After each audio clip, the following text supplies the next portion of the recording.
नमस्कार, स्वागत है आपका खबरों का पंचनामा में। मैं हूं आपके साथ खुशबू। हम लेकर आए हैं देश और दुनिया की 5 बड़ी खबरें, जिस पर चर्चा के लिए हमारे साथ स्टूडियो में मौजूद हैं कैपिटल टीवी के editor in chief doctor Manish Kumar. Doctor साहब, बहुत बहुत स्वागत है। धन्यवाद। सबसे पहले नजर डालते हैं हेडलाइंस में। धर्मांतरण मामले में सीएम योगी सख्त, गिरफ्तार मौलानाओं पर होगी एनएसए के तहत कार्रवाई, संपत्ति भी की जाएगी जब्त। गुप्कर गैंग के साथ पीएम की बैठक से पहले महबूबा मुफ्ती ने अलापा पाकिस्तान का राज, बोली सरकार को पाकिस्तान से भी बात करनी चाहिए। टीएमसी विधायक मदन मित्रा का विवादित बयान, राज्यपाल की कुत्ते से की तुलना, बीजेपी ने दिया करारा जवाब। फर्जी किसानों की योजना पर एक मीडिया रिपोर्ट में बड़ा खुलासा, किसानों की आड़ में साजिश रच रही आईएसआई, 26 जून के प्रदर्शन में भड़काई जा सकती है हिंसा। और पाकिस्तान में जनरल बाजवा की हत्या की साजिश, गिरफ्तार किए गए सेना के कई वरिष्ठ अधिकारी और जवान।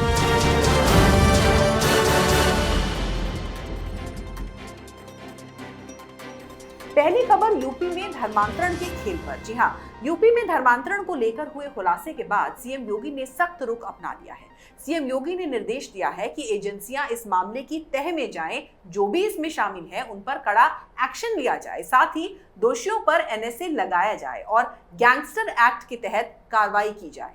सीएम योगी ने जो भी धर्मांतरण मामले में आरोपी हैं उनकी संपत्ति जब्त करने का भी निर्देश दिया है, साथ ही गिरफ्तार मौलानाओं से कड़ी पूछताछ की जा रही है। इस मामले में विदेशी फंडिंग की जांच भी शुरू हो गई है। डॉक्टर साहब, धर्मांतरण का जो ये खेल है, इसके तार कहां कहां तक जुड़े हो सकते हैं? देखिए, इसके तार जो जुड़े हुए हैं वो पाकिस्तान के आईएसआई से जुड़े हुए हैं जी। इसके तार असम में जो बदरुद्दीन की जो पार्टी है उससे जुड़े हुए हैं। इसके तार रोहिंग्या मुसलमानों से जुड़े हुए हैं। इसके तार बांग्लादेशी घुसपैठियों से जुड़े हुए हैं। इसके तार पीएफआई से जुड़े हुए हैं। इसके तार उन तमाम कट्टरवादी संगठनों से जुड़े हुए हैं जो हिंदुस्तान के डेमोग्राफी को चेंज करने में जुटी हुई हैं। ये एक गंभीर मामला है, क्योंकि जिस हिसाब से जो कहानियाँ आ रही हैं वो हृदय को व्याकुल करने वाली कहानियाँ हैं कि किस तरीके से मूक बधिर बच्चों को ये लोग प्रलोभन देकर, कई सारे लोग जो फिजिकली चैलेंज लोग हैं उसको इन्होंने उनका धर्मांतरण कर दिया। दूसरी बात, ये तो अभी सिर्फ 2 पकड़े गए हैं, इस रैकेट में और भी कई सारे लोग हैं और न जाने कितनी की संख्या में इन लोगों ने धर्मांतरण का काम किया हो। कानूनन ये गलत है। हिंदुस्तान के कानून के मुताबिक कोई भी शख्स किसी के भी धर्म को परिवर्तन नहीं कर सकता है फोर्सफुली या फिर इल्योरमेंट, पैसे देकर के, लालच देकर के आप ये काम नहीं कर सकते हैं। और अगर धर्मांतरण करना भी है किसी को तो उसके लिए जो कानूनी प्रक्रिया है कि वो डिस्ट्रिक्ट मजिस्ट्रेट के सामने जाकर के उसकी इसकी जानकारी सूचना देनी होती है। अब ये तो टेक्निकल मसला हो गया। योगी जी ने ये फैसला इसलिए ले लिया कि उनको बैठे बैठाए एक ऐसा मुद्दा मिल गया जिनको उन्हें तलाश थी। 2 बातें हुई हैं आज। एक कि इनके ऊपर एनएसए के तहत कार्य ये होगा और इनके खिलाफ इनके जो पूरी कुर्की जब्ती होगी, इनके संपत्ति को जब्त किया जाएगा। और दूसरी खबर जो है इससे जुड़ी हुई है कि योगी सरकार ने यह भी कहा है कि अगले 2 महीने में 2 चाइल्ड पॉलिसीज़ उसको लागू करने की बात कही जा रही है। अगले 2 महीने में से लागू कर दिया जाएगा और ये जब लागू होगा तो जिन लोगों के 2 से ज़्यादा बच्चे हैं उनको सरकारी सुविधाएं नहीं मिलेगी, उनको सब्सिडी नहीं मिलेगा, साथ ही साथ सरकारी नौकरी से भी उनको हाथ धोना पड़ेगा। और ये दोनों ऐसे मुद्दे हैं जो भारतीय जनता पार्टी आने वाले चुनाव में ज़बरदस्त तरीके से इससे फ़ायदा उठाएगी जी। तो यही कारण है कि लोग योगी आदित्यनाथ से इतना डरते हैं कि उन्हें सत्ता से दूर करने के लिए रोज नई साजिश करते रहते हैं। अब बात पीएम मोदी की। 24 जून को पीएम मोदी ने जम्मू कश्मीर के नेताओं के साथ बैठक बुलाई है, लेकिन इस बैठक से पहले गुपकर गैंग अपनी करतूतों पर उतर आया है। सबसे पहले महबूबा मुफ्ती ने अपना पाकिस्तान प्रेम दिखाया और कहा कि जम्मू कश्मीर को लेकर पाकिस्तान से भी बात होनी चाहिए, लेकिन जम्मू कश्मीर के मसले पर केंद्र सरकार का हमेशा रुख यही रहा है कि पाकिस्तान और पाकिस्तान समर्थित हुर्रियत नेताओं से कोई बातचीत नहीं होगी। ऐसे में अब जब पीएम मोदी की अगुवाई में जम्मू कश्मीर के अंदरूनी मसले पर मीटिंग बुलाई गई है, महबूबा मुफ्ती के इस बयान ने फिर नए विवाद को जन्म दे दिया है। डॉक्टर साहब, पीएम मोदी जब ये मीटिंग कर रहे हैं तो महबूबा मुफ्ती को दिक्कत क्यों हो रही है? देखिए, दिक्कत सब लोगों को है। ये जो कश्मीर में जितनी जो पार्टियां हैं ये सब पाकिस्तानी एजेंट्स हैं। ये कहने के लिए कि अलगाववादी अलग है, ये लोग अलग है, ये दरअसल लूट खसोट करने वाली पॉलिटिकल पार्टीज, पॉलिटिकल परिवारें हैं। इनका काम ही धंधा है कि भाई आप केंद्र से पैसे जाए, वहाँ सब्सिडी जाए, वो सारा पैसा ये खुद खा के लूट लें और जनता के हिस्से कुछ न दें। यही इनका धंधा पिछले 70 साल से चल रहा था। अब इन्होंने क्या कह दिया? अब इन्होंने कहा भाई पाकिस्तान से बातचीत हो। भाई पाकिस्तान कौन लगता है तुम्हारा? JNK for all practical purposes is a integral part of India.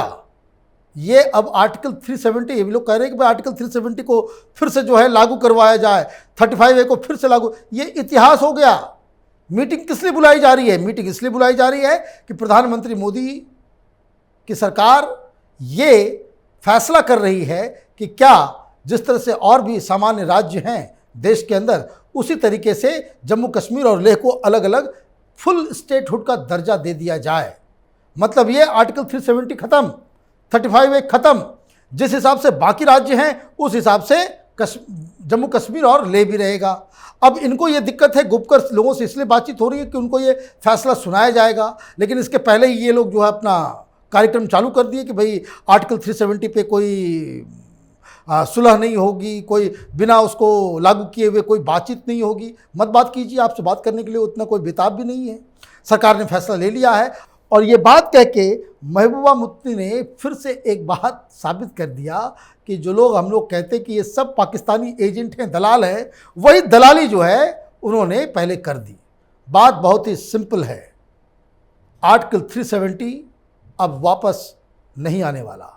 Article 35A अब वापस नहीं आने वाला। जिसे पसंद है वो उसे माने, जिसे नहीं पसंद है वो अपने घर के अंदर बैठ सकते हैं। ये फैसला अटल है, ये फैसला के ऊपर कोई रीथिंक नहीं होने वाला है। जहाँ तक बात स्टेटहुड देने की बात है वो स्टेटहुड दिया जा सकता है। अब ये जितना चिलपों करते रहें, पाकिस्तान और चाइना करते रहें, कांग्रेस पार्टी पाकिस्तान की दलाली करते रहे, जिसे जो करना है वो करते रहे, लेकिन ये सरकार का फैसला ये अटल है। और स्टेटहुड मिलने के बाद जिस तरह से बिहार है, यूपी है, राजस्थान है, गुजरात है, उसी तरीके से ये दोनों स्टेट भी हिंदुस्तान का एक इंटीग्रल पार्ट हो जाएगा।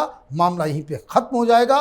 इसके अलावा इसमें कुछ नहीं होने वाला। जी, तो जाहिर सी बात है कि जो भारत से गद्दारी करेगा वो पाकिस्तान से प्यार ना करे, ऐसा कैसे हो सकता है। अब खबर बंगाल से। बंगाल में हिंसा फैलाने के बाद ममता के नेता अब मर्यादा लांघने पर उतारू हैं। इस बार टीएमसी विधायक मदन मित्रा ने राज्यपाल पर विवादित बयान दिया और उनकी कुत्ते से तुलना कर डाली, जिसके बाद बीजेपी भड़क उठी। बता दें कि ममता के ये नेता पहले ही नारदा स्टिंग केस में बुरे फंसे हुए हैं और ममता ने अपने नेताओं को बचाने के लिए हाईकोर्ट के आदेश के खिलाफ सुप्रीम कोर्ट में याचिका दायर की है, जिस पर 25 जून को सुनवाई होगी। डॉक्टर साहब, ममता अपने नेताओं को आखिर कैसे बचाएंगी?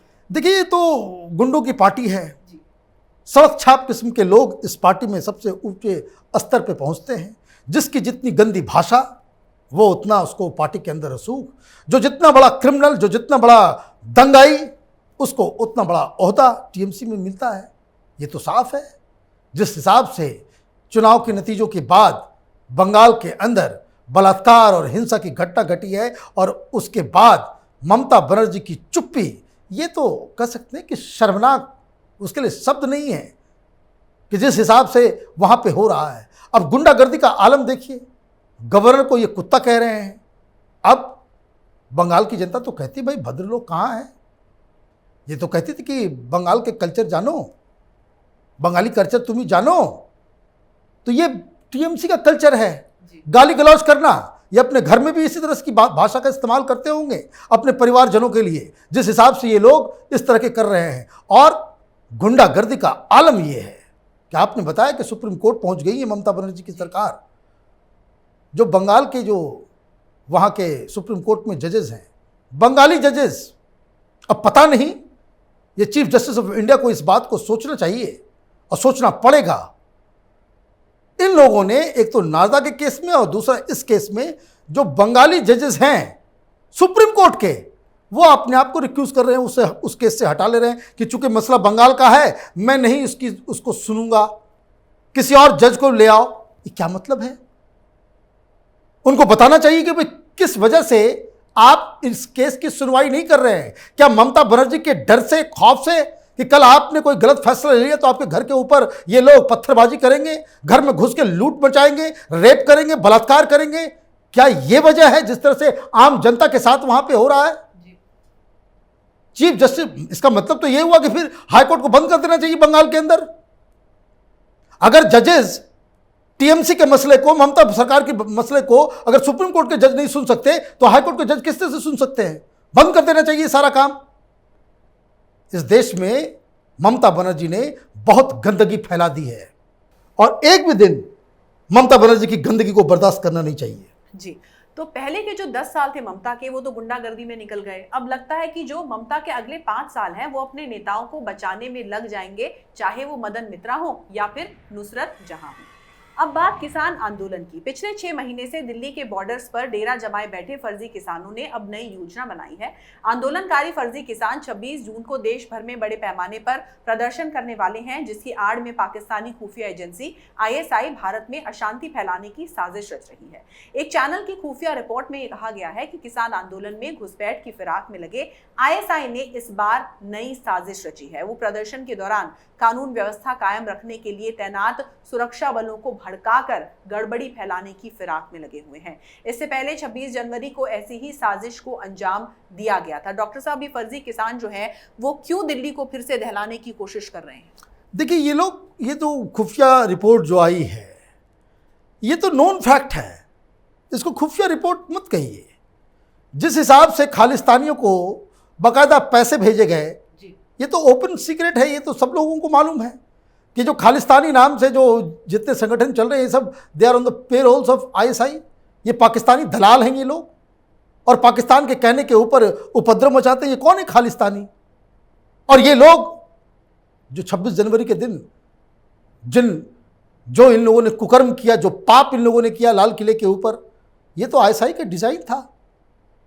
अब आपने देखा होगा वो वीडियोस, कितने लाख रुपए मिलेंगे आपको अगर आप वहाँ पे झंडा फहरा देते हैं, और जिस हिसाब से वहाँ पे पेनिट्रेशन था, ये तो नोन फैक्ट है कि भाई ये सारी चीज़ें विदेशी फंडिंग से चल रही है। जिस तरह से शाहीन बाग सारे PFI के लोग पकड़े गए, वेस्ट एशिया से पैसे आ रहे थे, 200 करोड़ 250 करोड़ रुपए 2 दिन 3 दिन के अंदर इन लोगों ने बांटे, खर्च किए, तो उसी हिसाब से ये सारा कुछ चल रहा था। अब फिर से इन लोगों ने क्योंकि आप देखिए आर्टिकल 370 पे कुछ उधर होता है, कश्मीर के ऊपर कुछ होता है, पाकिस्तान को कहीं और गड़बड़ियां होती है, तो वो लोग का एक ही काम है कि हिंदुस्तान को इंटरनली जो है किस तरह से डिस्टर्ब किया जाए ताकि ये सरकार उसी में उलझी रह जाए और जब बाकी सारे काम जो है वो छूट जाए। अब किसान आंदोलन में पहले से ही ये वामपंथी लोग हैं, पहले से ही खालिस्तानियों का हाथ इसमें रहा है। अब ये रिपोर्ट आई है तो इस रिपोर्ट को आप देखिएगा किस तरह से 26 तारीख को फिर ये कोशिश करेंगे। लेकिन एक बात मैं कहना चाहूँगा, मोदी सरकार से ये बहुत बड़ी भूल हुई है कि आपने एक छोटी सी फुंसी को आपने कैंसर बना दिया। ये घाव भी नहीं है, ये कैंसर बन चुका है। मोदी सरकार और सुप्रीम कोर्ट अपने ही फैसले को जब लागू नहीं करवा सकती है तो ये बहुमत की सरकार, एक मजबूत सरकार कहलाने का कोई अधिकार नहीं है। और सुप्रीम कोर्ट को ये भी कहलाने का अधिकार नहीं है कि उनका जो फैसला होता है वो हिंदुस्तान की कानून के बारे में वो तय करता है, वो आखिरी लकीर है। दोनों ही केस, इस केस में दोनों ही संस्थाएं, चाहे वो सरकार हो या फिर सुप्रीम कोर्ट है, पूरी तरीके से फेल हो चुकी है। एक भी दिन इस इल्लीगल प्रोटेस्ट को जारी नहीं होने देना चाहिए, और अगर ये जारी रहता है तो अभी 26 तारीख को फिर ये तमाशा करेंगे, फिर आगे आने वाले दिनों में फिर ये तमाशा करेंगे। इनके खिलाफ सख्त से सख्त कार्रवाई होनी चाहिए।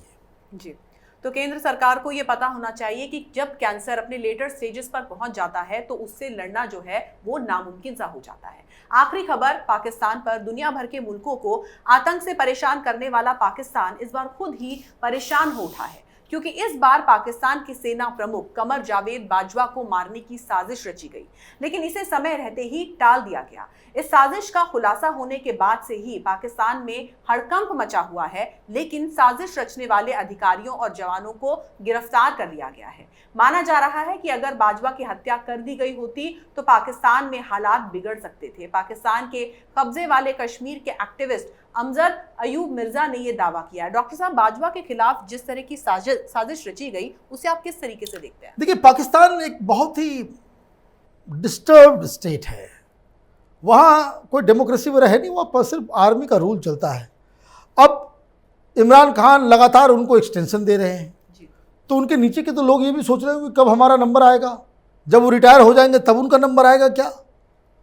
वो आप अपने आप उस हिसाब से सोचते हैं ना कि भाई इनका कार्यकाल इतने दिन तक है, अब ये रिटायर करेंगे, दूसरा कोई आदमी आएगा। तो जो दूसरा इंतज़ार कर रहा है उसको मालूम चल रहा है कि वो लगातार एक्सटेंशन पे एक्सटेंशन मिलता चला जा रहा है, तो अब वो तो कुलबुलाहट होगी ही। और दूसरी बात, ये कोई पहली बार नहीं है पाकिस्तान के अंदर में वहाँ के राजनीति का, वहाँ के जो सिस्टम का षड्यंत्र, हत्या, मर्डर, असैसिनेशन, ये एक वहाँ का एक हिस्सा है वहाँ की राजनीति का। सरकार वहाँ पे आर्मी के मन मुताबिक तय होती है। इमरान खान अनपॉपुलर हो रहे हैं, इमरान खान की वजह से आर्मी की भी छवि जा रही है। स्थिति इतनी ख़राब हो गई कि ना महंगाई कंट्रोल में है, ना इकॉनमी कंट्रोल में है, ना ही जो बॉर्डर सुरक्षित है। जिस हिसाब से हिंदुस्तान ने कश्मीर को बिना एक भी गोली चलाए वो हथिया लिया, फिर ऊपर से हम लोगों ने घुस के मारा उनको एक सर्जिकल स्ट्राइक में, फिर एयर स्ट्राइक में, तो पाकिस्तान की आर्मी की साख भी खराब होती चली जा रही है। तो ये सब कुछ बाजवा के नेतृत्व में हो रहा है। तो ये लाजमी है कि वहाँ जो जूनियर ऑफिसर्स हैं, जो सक्सेशन लिस्ट में बहुत ही नज़दीक हैं बाजवा के, तो वो इस तरह का प्लॉट तैयार करेंगे। अब ये प्लॉट खुल गया है तो कई लोगों को गिरफ्तार कर लिया गया है, उनको फांसी की सज़ा दे दी जाएगी या गायब कर दिया जाएगा, उनको मार दिया जाएगा। लेकिन ये एक बात का संकेत ज़रूर है कि पाकिस्तान सुधरने वाला मुल्क नहीं है। पाकिस्तान में डेमोक्रेसी ने अभी तक अपना जड़ नहीं बनाया है और पाकिस्तान की आर्मी एक विचित्र किस्म की आर्मी है जो किसी न किसी तरीके से एक स्टेट के ऊपर अपना शासन प्रशासन चलाना चाहती है। अब आगे देखिए इसमें क्या नई डेवलपमेंट्स होते हैं। जी डॉक्टर साहब, बहुत बहुत शुक्रिया इस तमाम जानकारी के लिए। धन्यवाद। तो खबरों का पंचनामा में आज के लिए बस इतना ही। देश विदेश की तमाम खबरों के लिए आप देखते रहिए कैपिटल टीवी। हमें लाइक करें, शेयर करें और कैपिटल टीवी को सब्सक्राइब करें। नमस्कार।